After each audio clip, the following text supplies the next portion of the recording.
mtima wa mbuye wako ukukonda iwe ndiye wakuona wopirira mtima wa mbuye wako ukukonda iwe ndiye wakuona.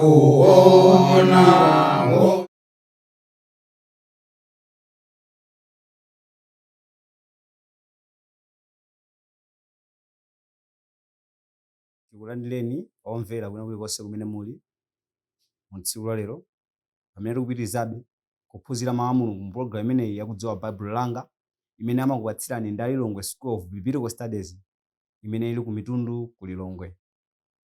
Ndipo mu tsiku la lero mu programu imeneyi mukhala ndine m'bale wanu mwa Ambuye Daniel Linje Pancras.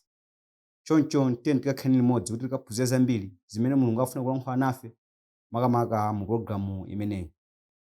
Kwa amene tinakhala tikuwatsatira bwinobwino mapulogalamu athuwa ndikhulupirira kuti mwina tili kudziwa bwino kuti mu tsiku la lero tikhala tikuphunzira pologalamu imene ili ya namba 7 makamaka potsatira pa zimene tinaphunzira kale za mabuku atatu aja pamene tinaphunzira zokhudzana ndi buku la Ezra, Nehemiya komanso Estere. Mukuphunzira kwathu tinaona kunena kuti mabuku amene wa Ezra, Nehemiya komanso Estere amafotokoza makamaka zokhudzana ndi kumangidwanso kapena kubwezeretsedwa kwa Israeli umene unali mtundu wa Mulungu. Ndipo pamene tinkamaliza kuphunzira kuchokera mu buku la Estere tinaphunzirako makamaka nkhani ya Ayuda ena awo amene anasankha kusabwerera kwawo ku Yerusalemu, adakhalabe komweko ku ukapolo ku Babulo.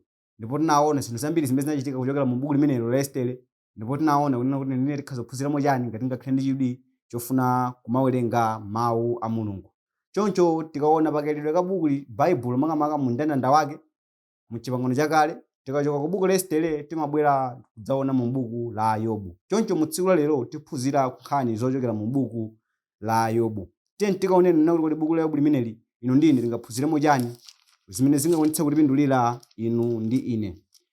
Tikamaona ili buku la Yobu ndi buku limene ma chapters okwana 40.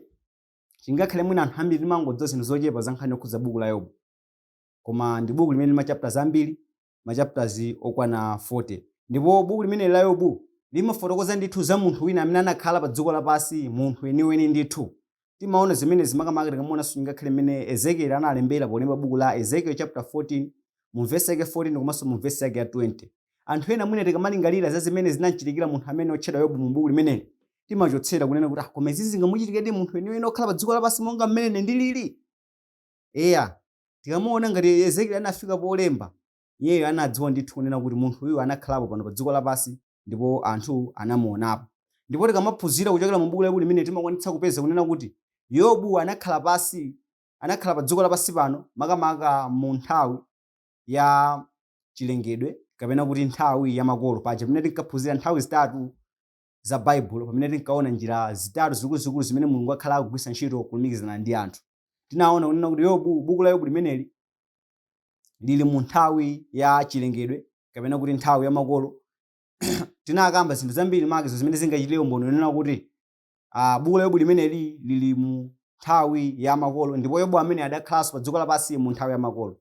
Tinaonapo makamaka pamene tinkaphunzira kunena kuti zinthu zina ngati izi pamene ana ake a Yobu anachimwa, Yobu anatenga ziweto kukapereka nsembe pamaso pa Mulungu. Ndiye tinkaphunzira kunena kuti zinthu izizi zomaperekerana nsembezi zimachitika ku chilengedwe ku nthawi ya chilengedwe yokhayokha. Koma mu nthawi zina zonse kaya mu nthawi ya chilamulo munthu akachimwa yekha amene atenge akapatsa nsembe apereke chinthucho kwa Mulungu. Chimodzimodzinso mu nthawi yathu ino ndine tikachimwa suti tingakamuze munthu ina kunena kuti akatipereke nsembe kwa Mulungu ayi, koma ino ndine tikhaza kungogwada kulapa machimo athu ngati alore machimo anthu akudziwa tivomerezenso machimo athu. Choncho apapa tikuona nena kuti bambo wa banja ndi amene ankapereka nsembe kuperekera anthu okhala pamudzi. Komanso tinafotokozaponso kunena kuti tikamaphunzira kuchokera mu buku la Yobu timapeza kunena kuti buku la Yobu silinakambepo za nkhani yokhudzana ndi chilamulo. Kusonyeza kunena kuti munthu amene Yobu anakhala pano pa dziko lapansi za chilamulo anasanamveko asakudziwako kena kalikonse. Osatifunira kuti nthawi imene anasemphana nayo kunena kuti dali itapita kale kapena kuti kumene ankakhalako sankamva za anthu nkhani yokhudzana ndi chilamulo ayi. Koma nthawi chilamulo inabwera pambuyo Yobu atatani kale atakhala kale pano pa dziko lapansi. Choncho zinthu zimenezi zimachilombo nena kuti tikamvetse bwino ndithu kunena kuti munthu amene Yobu ndi munthu amene anakhala pa dziko lapansi koma mu nthawi ya chilengedwe imene tinaphunzira muja. Tikamaona buku limene lokhuza Yobu makamaka limafotokoza za munthu wina otchedwa Yobu amene anadwala nthawi yayitali ndipo anzake atamva zakudwala kwake anabwera ndi kumutonthoza, ndipo timaona kuti pamapeto pake zinthu zake zonse zitawonongeka. Atakhalabe olimba pamaso pa Mulungu, Mulungu anamubwezeretsanso zinthu zake zonse. Buku la Yobu kwakulukulu limangofotokoza za zinthu ngati zimenezi. Yobu adwala, anzake aja adziwa kunena kuti Yobu akudwala, ndi anzake aja amupeza ndi kuyamba kumulimbikitsa ndi kumacheza nawo. Kanaka Yobu kulankhula, anzake atatu ajanso kulankhula, kufika napoti matenda aja Yobu wachira, Mulungu kumudetsanso Yobu kuposa mmene analili pachiyambi. Nkhani Yobu imakamba, buku la Yobu limakamba za zinthu ngati zimenezi, ndipo nkhani zimenezi zinatenga machapters okwana 42 monga mmene tikunena kuti buku la Yobu lili ndi machapters okwana 42. Ndipo Baibulo tikamaphunzira pali zinthu zambiri zabwino zimene timamvamo zokhuza ndi Yobu. Timaphunziramo zinthu zambiri zabwino zokhuza Yobu zimene Baibulo inazinena, makamaka zimene ndine tingafunenso tikaphunziremo komanso ndi kukaziona mu nthawi ino yokhala pano pa dziko lapansi. Chinthu choyamba chabwino chokhuza Yobu ndichonena kuti Yobu anali munthu amene amasunga lamulo la Mulungu la banja, lokhuza banja. Nkhani imene tikhaza kuimvetsetsa motani. Kumbukirani nena kuti ngati tikunena kuti Yobu anakhala mu nthawi ya chilengedwe pano pa dziko lapansi kapena mu nthawi ya makolo, nthawi imene ija lamulo la banja linalonena kuti chani? Genesis chapter 2 verse 1-24, mwamuna mmodzi mkazinso mmodzi. Koma anthu anapeza kuti anasokonekera, mwamuna mmodzi amatha makhala ndi akazi ambiri. Timaona kunena kuti Yobu adali munthu amene adasunga lamulo la banja pamene anakhala mu nthawi yake. Ife nena kuti chingakhala adakhala mu nthawi imene anthu ankakwatira akazi ambiri, koma iyeyo adasunga lamulo la Mulungu ndi kukhala ndi mkazi wake mmodzi yekha. Tikamaona mu buku limene la Yobu chapter 2 mu verse 9 paja mmene timapeza kunena kuti mkazi wake Yobu anamuwuza Yobu neno kuti ndi mmene mwadwereramu chitirani chamwano Mulungu kunena kuti inuyo mufe. Mkazi wake mmodzi amene anamuwuza zinthu ziti kodi zinthu zimenezo sadali akazi a Yobu, koma mkazi wa Yobu mmodzi. Anakhala mu nthawi imene anthu ankakwatira kwambiri, koma iye adasunga lamulo la Mulungu. Zimenenso zimene Mateyu timuona makamaka Yesu Khristu anaziphunzitsa, zimene anazilemba ndi Mateyu pamene amalemba buku la Mateyu. Mu buku la Mateyu chapter 19 kuyambira verse yake ya 3 kukalekeza mu verse yake ya 9. Ndipo tikamaphunzira nkhani imene yokhuza ndi Yobu timaona kunena kuti Yobu anali munthu wachuma. Tikamaona mu buku la Yobu chapter 1 mu verse yake 3, Bible fonena kuti zoweta zakenso zinali nkhosa 7,000 ndi ngamira 3,000 ndi ng'ombe zamagoli 500 ndi abulu akazi 500, antchito ake omwe ndi ambiri, chotero munthuyu anaposa anthu onse akummawa. Baibulo limene likukamba zokhuza ndi Yobu lafotokoza chuma chake mmene chinalili, komanso kuti anali ndi antchito ambiri, komanso akuti munthu anali ndi chuma zedi chifukwa chonena kuti chani? Anaposa anthu onse amene anali kukhala kuchani? Kukhala kummawa. Anali munthu wachuma kwambiri. Ndiye umene ungakhale ubwino bwanji wa Yobu? Ndi ubwino chifukwa chonena kuti chingakhale Yobu anali ndi chuma, koma anali kukhalabe mu moyo wokuopa Mulungu. Alipo akhristu ambiri, mwina alipo senora, alipo akhristu ambiri, koma alipo anthu ambiri amene amakhala ndi chuma, koma chuma chawo samopa nacho Mulungu. Ndi alipo akhristu ena, kapena alipo anthu ena amene amayandikira kwa Mulungu mu nthawi imene wavutika. Mulungu akangoti wadalitsa amachokanso ndi kuyamba kuyendera njira zawo, osamamufuna Mulungu pamavuto pokhapokhayi. Onani chitsanzo chabwino cha Yobu, ndifukwa chake tinena kuti chinthu ndi chabwino kwambiri kwa ndani kodi pa Yobu chimene timachipezamo. Anali ndi chuma chambiri, koma analinso kuopa ndani kodi? Kuopa Mulungu. Zoti anali kuopa Mulungu timaziona pati. Tikamawerenga buku lonse la Yobu timaona kunena kuti Yobu sanachite zinthu zakuyipa ayi. Lingalirani amene mkazi wake anamuwuza kunena kuti tikwanane Mulungu kunena kuti mutani? Mufe. Adapanga chisankho chimenecho kodi? Ayi, sanamvere zimenezo. Yobu anakhala pano pa dziko lapansi, anali munthu wachuma, koma munthu wachuma wake wakuopa Mulungu. Nkutheka ati inu kuti muli ndi chuma? Kodi chuma chanucho mmaopa nacho Mulungu kapena ayi? Zitha kutheka anzanu kumakuonani kuti mmaopa Mulungu chifukwa samadziwa zonse kapena zachisisi zokhuza ndi inuyo komanso ndi chuma chanu. Koma kodi inuyo panokha funso limutha kuliyankha motani? mumopa mulungu ndi chuma chanu kapena ayi. Zinthu zonse zimakhala bwino pa moyo uno tikatsogoza mulungu. Tiye timuyikeni mulungu akhale patsogolo pa zinthu zathu zonse kuti zikakhale bwino kwa ife, tidzapeze chipulumutso m'masiku amene ali mkudza. Ngati tili ndi chuma, tiye tiyamikeni nazo mulungu. Komanso ngakhale titasauka, tisaleke kutamanda nazo mulungu. Chinthu china chabwino chimene timaonanso chokhudza Yobu, Baibulo limafotokoza nena kuti anali munthu wabwino. Anali munthu wabwino. Ndiye kuti ubwino pakati pa iyeyo ndi anthu anzake, komanso ubwino pakati pa iyeyo ndi ndani kodi? Ndi mulungu. Adakhala mu moyo wabwino pano pa dziko lapansi. Timaona nkhani imene tikamaona mu buku la Yobu chapter 1 verse yake ya 1 komanso mu verse yake ya 5. Tiye tikaoneni kuti malemba adanenapo chani. Yobu chapter 1 verse yake ya 1. Ndipo panali munthu m'dziko la Uzi, dzina lake ndiye Yobu. Ndipo munthuyo anali wangwiro ndi wowongoka wokopa mulungu ndi wakupewa zoyipa. Verse 5. Ndipo kunatero atatha masiku amadyerero, Yobu anatumiza mawu nawapatula nauka mamawa nafukiza nsembe zopsereza monga mwa kuwerengera kwa iwo onse, pakuti Yobu anati kapena anachimwa ana anga nachitira mulungu mwano, mtima wawo anatero Yobu masiku onse. Mu verse yake ya 1 Baibulo langofotokoza nena kuti ndipo ku dziko la Uzi kunali munthu wina amene anali otchedwa kuti Yobu, ndipo akuti munthuyo anali wangwiro komanso ndi wowongoka mtima komanso wokopa mulungu ndi kupewa zinthu zoyipa. Ubwino wa Yobu ndi umenewo. Anali munthu wabwino kwambiri pamaso pa mulungu, wowongoka mtima, wokopa mulungu komanso wakupewa zoyipa.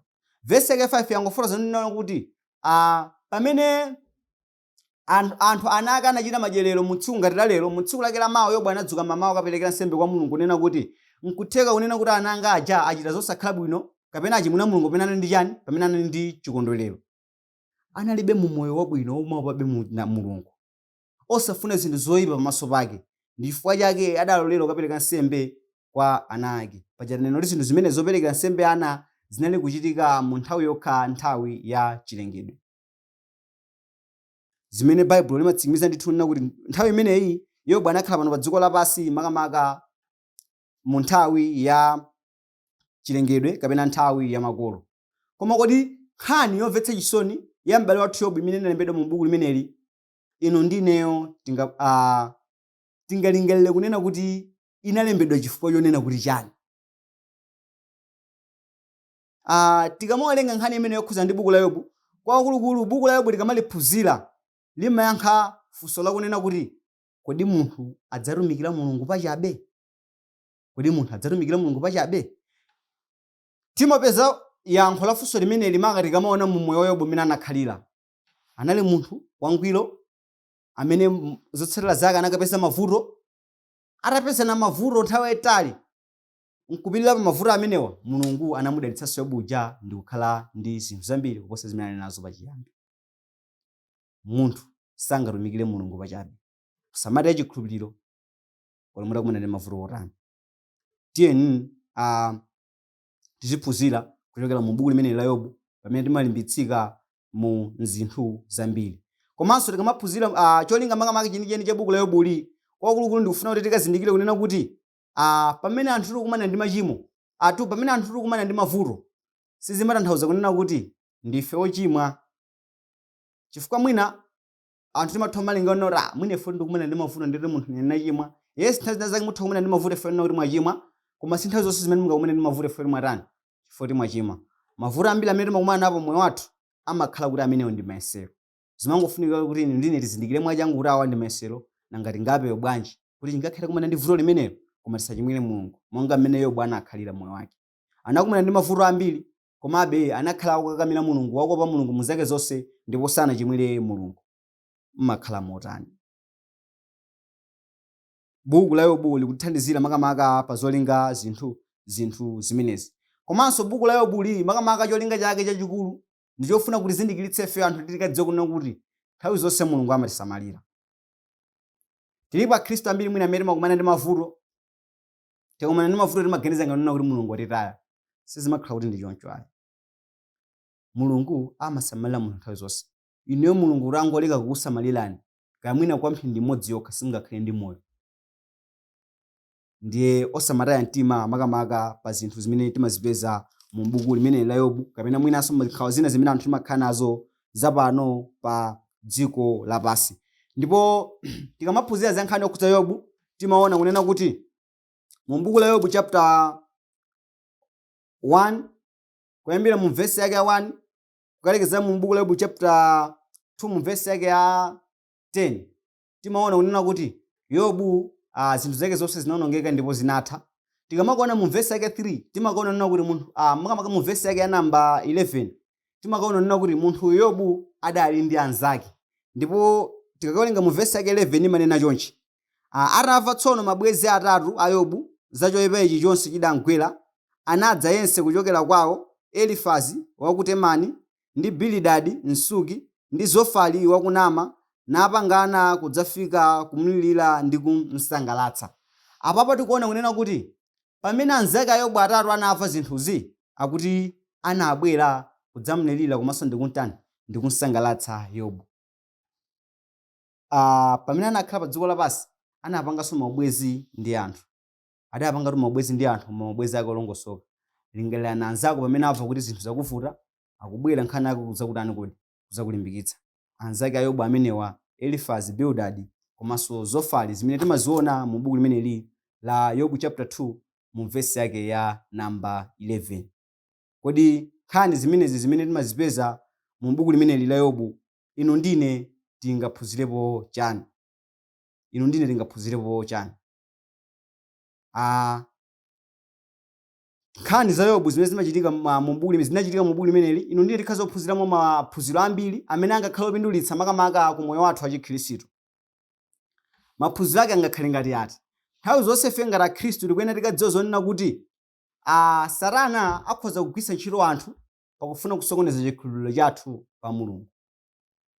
Lingalirani zimene zinachitika zokhudzana ndi mkazi wa Yobu, tikamaona mu buku limeneli la makamaka mu buku la Yobu, zimene mkazi wa Yobu analankhula.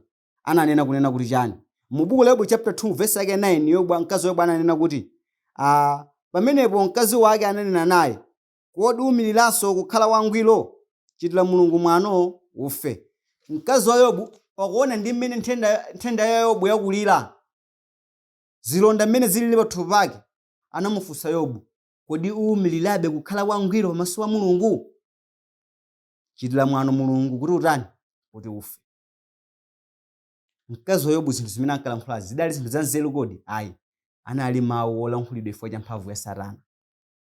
Tikuyenera tikazindikire kunena kuti Mulungu Satana nthawi zina akhoza kugwiritsa ntchito anthu pakufuna kusokoneza chikhulupiriro chathu cha pa Mulungu.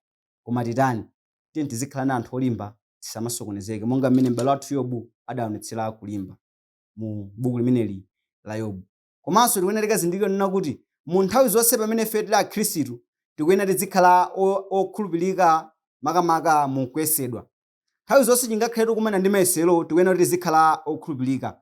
Titha kumvetsa bwino fundo imene makamaka ngati tingawerengenso mu buku la Yakobo chapter 5 mu verse yake ya 11.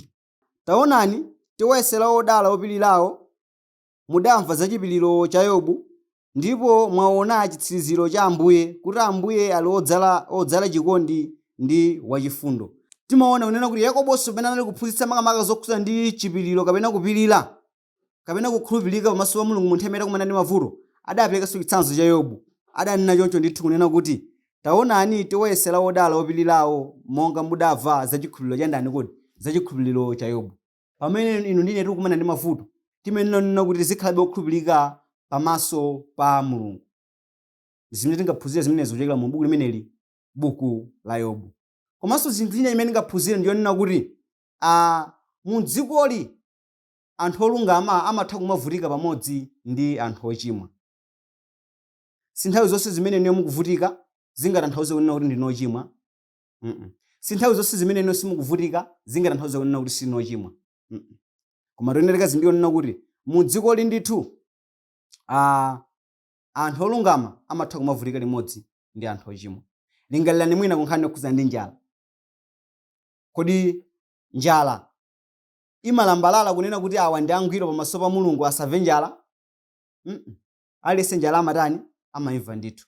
mwina lingalirani pa zinthu zimene zinachitika posachedwa pa kwa anzathu apo akukhala madera akumwera makamaka Blantyre komanso ndi madera ena pamene cyclone Fred anavuta kwambiri.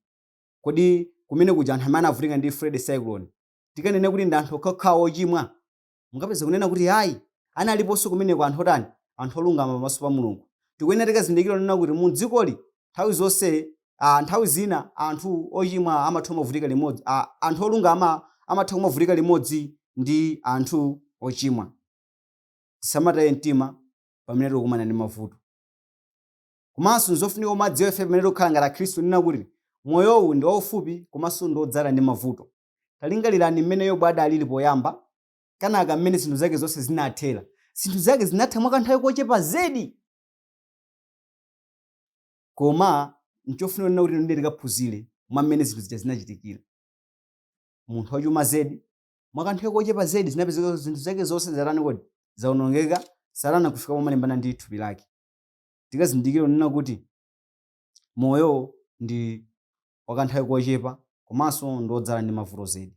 Pamene tikukhala mu moyo wa Chikhristu tiye tikonzekere kuva zowawa koma tisataye mtima, tisalayike kukhulupirira Mulungu. Zinthu zofunika kwambiri pamene tikukhala ndine mu dziko lapansi tidzidziwa zinthu ngati zimenezo. Chinthu china chimene ndingaphunzire chonena kuti pamene anzathu akumana ndi mavuto ndi chinthu chabwino kumapita ndi kumakalimbikitsa. Fundo imene tingayipeze pati nanga idaonekera motani.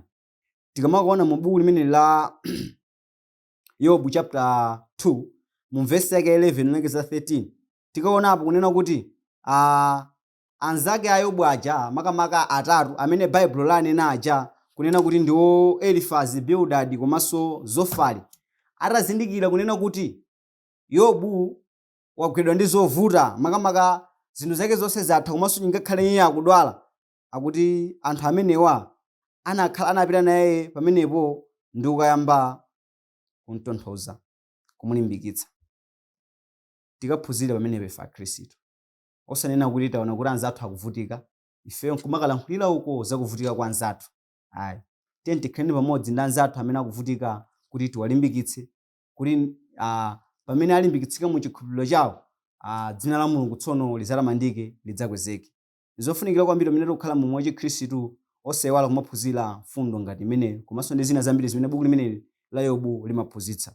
Chosangalatsa ndi chani tikamaphunzira buku limeneli la Yobu? Buku la Yobu muli zinthu zambiri zosangalatsa, makamakaso kaphatikiza napo chinthu chimene timachiona mu buku la Yobu chapter 12, makamaka mu buku la Yobu chapter 42 mu verse yake ya 12. Buku la Yobu chapter 42 mu verse yake 12 limakamba kunena kuti ndipo Yehova anadalitsa chitsiriziro cha Yobu kuposa chiyambi chake, ndipo anali nazo nkhosa 10,000 ndi ngamira 5,000 ndi ng'ombe zamagoli 1,000 ndi abulu akazi 1,000. Pamenepa Baibulo mu verse yake 12 langofotokozako makamaka za mmene Yobu anadalitsikira. Akuti Mulungu anadalitsa chimaliziro cha Yobu kuposa chiyambi chake. Nderi Mulungu anamudalitsa Yobu mu masiku ake omaliza kuposa ndi mmene analili motani kodi analili moyamba mucha. Inu ndine Akhristu lero dzonena kuti pamene tikumana ndi mayesero, pamene tingavutike, nthawi yake Mulungu adzaonetsera kunena kuti ndi wachikondi ndithu makamaka pakutidalitsa ndi zinthu zambiri. Talingalirani mmene Yobu anakhalira, anakumana ndi zovuta zambiri koma Mulungu pambuyo pake anamutaninso kodi anamudalitsa. Zofunikira kwambiri kunena kuti ndine tiziphunzira nkhani zimenezi zimene zimapezeka mu buku limeneli, mbuku la Yobu. Tikachoka mu buku la Yobu makamaka pa mndandanda wa Baibulo timakaphunziranso za buku lina ndilo buku la Masalimo. Tikamaliona buku la Masalimo limadziwikanso kunena kuti ndi buku la nyimbo la m'Chipangano chakale. Buku la Masalimo limene anthu ambiri amanena choncho kuti ndi buku la nyimbo la chani la m'Chipangano chakale. Chifukwa nena kuti chani munalembedwa kwambiri nyimbo komanso ndi malangizo osiyanasiyana. Tikamaliona buku limeneli la Masalimo ndi buku lalikulu mu Baibulo monse limene lili ndi machapter zokwana 150, ndipo chapter chachikulu cha buku limeneli ndi chapter 119 cha buku limeneli la Masalimo, ndipo chapter chaching'ono kwambiri cha buku limeneli la Masalimo ndi chapter 176 chimene chili ndi mavesi awiri okha basi. Ndi buku losangalatsa kwambiri limene lili ndi lodzala ndi malangizo. tikamaphunzira kuchokera m'buku limeneli la Masalimo timakwanitsa kuona kuti ndi buku limene linalembedwa nthawi yayitali. Tikunena kuti ndi buku limene linalembedwa nthawi yayitali fonena kuti chani, tikamaphunzira timakwanitsa kupeza kunena kuti chingakhale Mose analembako buku la chani, buku la Masalimo. Buku la Masalimo linalembedwa ndi anthu osiyanasiyana. Timaona kuti Mose analembako, Asafu analembako, Ezra analembako, Davide analembako, komanso chingakhale Solomoni analembako, komanso ndi anthu ena. Ndiye lingalirani kunena kuti nthawi imene anakhala Mose ndi nthawi imene anakhala Solomoni. Yetu koma tunene kuti anthu onsewa analembako. Ndi buku limene linalembedwa nthawi yayitali. Ndi chifukwa chake bukuli muli zinthu zambiri, zinthu zokondweretsa. Ndi buku lopatsa chidwi zedi makamaka tikamaliphunzira. Ndi chifukwa chake mu buku limeneli timaphunzira zinthu zambiri maka zimene zimakhala zosuntha mu moyo wathu. Muli zinthu zambiri zimene zidaphunzitsidwa, zimene ndi zodziwikiratu, zimene anthu ambiri makonda kulalikirana maka mu moyo wathu wa tsiku ndi tsiku.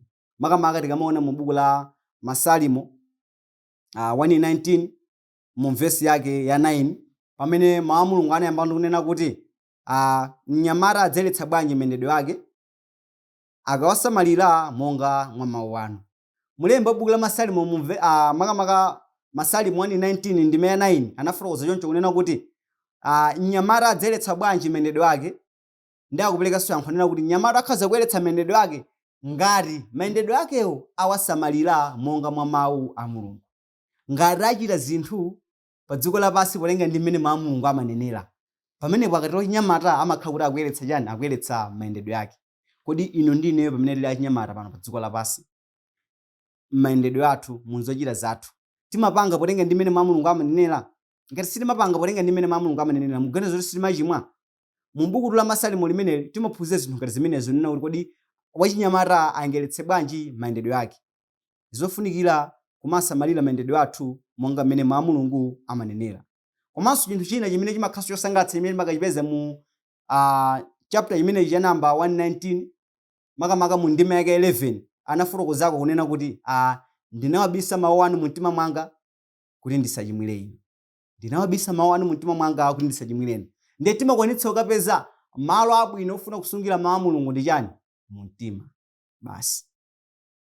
Osati kukhala busy kulemba zimavesi kumazisiya ku nyumba zoti iweyo mwina umangolemba umangozisiya ku nyumba ukamayenda umakhala kuti palibe china chonse chimene ukumbukira chimene unalemba kujapo. Ayi, malo abwino osungira mawu a Mulungu ndi mu mtima. Chifonena kuti chani? Utha kusisiya kope ku nyumba, utha kusiya Baibulo ku nyumba, koma ngati mawu a Mulungu udasunga mu mtima kumene uyendeko dzikazindikira nena kuti ndikapanga chinthu ichi ndikhala kuti ndalani ndachimwa, ndikapanga chinthu ichi ndiphwanyana malamulo a Mulungu, kuti ndiyende molongosoka ndikunena kuti ndipange ichi. Chifukwa chani? Mawu a Mulungu unabisa mu mtima mwako. Malo abwino osungira mawu a Mulungu ndi mu mtima. Ino ndine tetu kuti tikaphunzire pa fundo ngati imeneyo. Komanso tikamaonanso makamaka mu ndime mu chapter cha 127 cha buku limene la Masalimo mu ndime yake ya 3 malemba pamenepo analankhulapo kunena kuti taonani ana ndiwo cholandiridwa cha kwa Mulungu, chipatso cha mimba ndiyo mphotho yake. Malemba adafotokoza choncho nena kuti akuti ana ndiwo cholandiridwa cha kwa ndani kodi? Cha kwa Mulungu kapena cha kwa Yehova, akuti ndicho chipatso cha ndani kodi? Cha mimba ndiyo mphotho yake. Timakwanitsa kupeza bwino kunena kuti Bible likamakamba za ana limatiuza kunena kuti ana ndi mphatso yolandiridwa kuchokera kwa Mulungu. Mabanja ambiri amasokonekera maka chifukwa chosowa mphatso ya mwana. Koma kuti tikamakamba za mphatso ndi chinthu chimene anthu onse amapatsidwa ngati pamalo, ayi amapatsidwa ndi anthu ochepa ena osatani osapatsidwa. Kodi mabanja athu akati tifunire kusowa mphatso ya mwana? Ayi, chinthu ichi ndi mphatso yochokera kwa Mulungu. Mwana ndi mphatso yochokera kwa Mulungu. Mulungu akhoza kutipatsa kapena sangatipatse.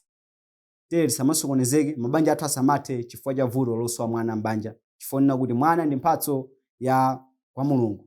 Choncho tikamamaliza makamaka mu chapter imenechi cha namba 150 anthu ambiri amasokonezeka nacho chapter chifukwa kuti chinakamba kwambiri makamaka zokhudzana ndi kuimbira zida.